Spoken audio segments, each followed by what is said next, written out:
I'm going to look to headbutt Lex's nose. As I break, I'm pulling that head off. Shit's coming off. What's up guys, and welcome to a brand new series. If you've been following me recently, you'll know I'm getting back into that fight life, that's fight training style, where we're bringing back that functionality, explosiveness, and still building muscle and a good physique. But I thought, if we're going to take all this information and put it into a gym, isn't there a real life way we can use this? And there is, that we're able to adapt some of this to self-defense. So I'm bringing in a co-host for this series. Welcome to the little screen, Scott Harvey. Hello. AKA Hazard Harvey, who is a MMA athlete going pro this year. Yes, that's the plan, You are fighting with who? I'm fighting with SPG in Charlestown. Trained here for approximately 8 years, and I'm going to take you through some self-defense stuff today to help keep you safe on the streets. First, what we're going to do is we're going to take you through some of the most common ways that you might find yourself in an aggressive situation, when you find yourself in a confrontational scenario. And we're going to give you two variations. We're going to give you the break and escape and the break and batter.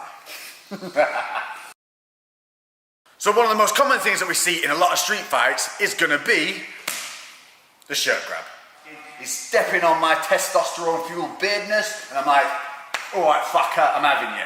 Don't know why I went London and that. I had a good grip, and it's a standing one, isn't it? Thinking we're going to pull you about. Yeah. So you got to make sure you deal with this grip really early. Again, especially Lex is a pretty big guy, so I don't want him hanging on to me here for too long and swinging me around. So I'm going to have to get rid of that grip nice and early. First thing I'm going to look to do is I'm going to make sure that I take my right hand, pop it on top of his hand, okay? Really important here that I catch at the baby finger, okay? It's the weakest part of the grip. So I'm going to catch the hand and reach over. I'm going to peel this hand over. As I peel over, I just turn my shoulder in the direction of his arm. Peeling that hand off nice and quickly. And making sure straight away when I get off this angle is I turn off immediately. I don't want to stay here for any big shots. I'm going to push him off. I'm going to look to disengage as fast as I can. In real time, you'll be like, all right, grab, bam, pull, gone. Now, one more little thing to add to that. What would you do if you know they're going to hit you straight off this shot? I'm going to make sure I get my head off this center line. I don't want to leave my head in this line where, again, if that strike's coming, I'm going to eat it. I'm going to make sure the second I grab the shot, I'm pulling my head out with that. I'm always going to throw it directly to where my head last was. So we're going to make sure that head is off. As I break, I'm pulling that head off, pushing off, disengaging quickly. So there you have it. That's the first break and escape. Now for the fun one, the break and batter. Option number two is where you have been left with no alternative but to make sure that you and the people around you are safe, because this boy has got a little bit bouncy, he's got a little bit leery, he's fucking not having none of this, he ain't calming down, and he's coming at you. So come in, I'm intent on hurting you now, you've had enough, it's time to get out there, get yourself safe. Same as the last, I've got to make sure I break that grip and get off that center line, okay? So once I break that grip and get off that center line, I've now cocked my right shoulder for a big shot. So from here, big wide hook, not hitting line, boom, turning that hook right in and looking to land a devastating shot. Once I land, disengage and make sure you're safe from there. So we'll just give you in a little bit of real time so you can see how it would work. So here I am, you fucking want some? Do you want something? I've had enough of you, fucking come on in, fucking.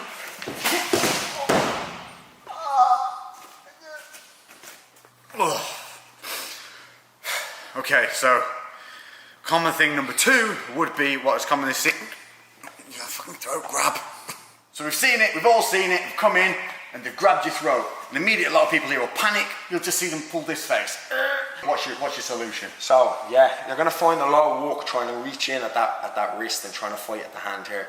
It's an awful lot of work. We really need to get out of here quick. We can't afford to be panicking around and flapping. Immediately, right hand comes over at the crook of the elbow, left hand supports. I'm going to snap down and step back at the same time.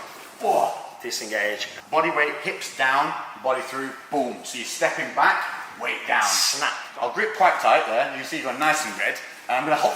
No chance. No chance. You need to remember as well, on a grip like that on the neck, it's not really much of a grip. There's nothing on the back holding my neck, and I can always go backwards. It's more of a squeeze, okay? It's just slightly uncomfortable. All you've got to do, straight over the crook of the elbow, support it with my left hand, and snap down violently. If I'm here, I'm just not. Making sure you're off balancing.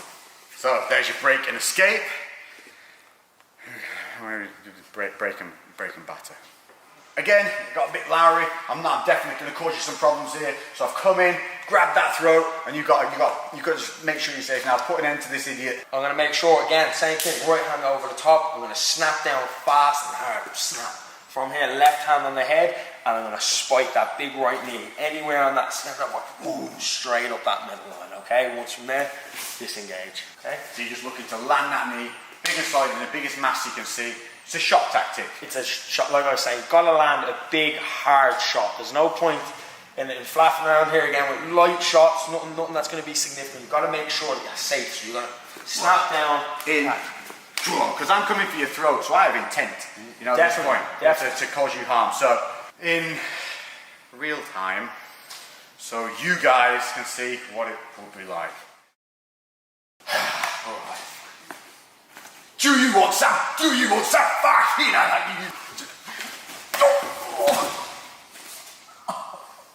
It's good. Yeah. Okay. The most common thing you'll see, third in line, is going to be when someone, the double shirt grab, the double throat grab. So the double or the double, we've got double shirt, double throat.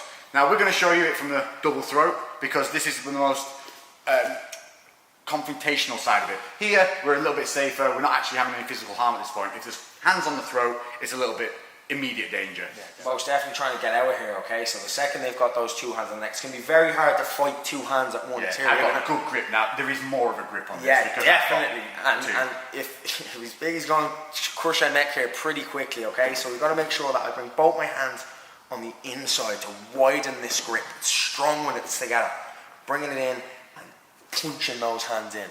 From here, I'm going to push on Lex's chest, but as I push, he's going to go back. I have to make sure that I slide back as well, okay? So I don't want to stay here and punch in and try to push him and he stays there. He's solid. I'm going to make sure, punch in and push out as well. So that's the, nice break and escape. Breaking bad. So in. So he's got to put it down again. He's got a bit Lowry. He's come at you. Same thing. Punching inside, breaking that grip, okay? From here, we're going to take a double tie clinch. Two hands on the neck, okay?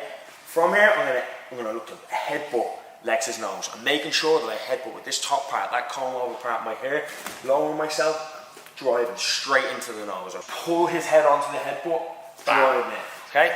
Little things to note on that tie clinch.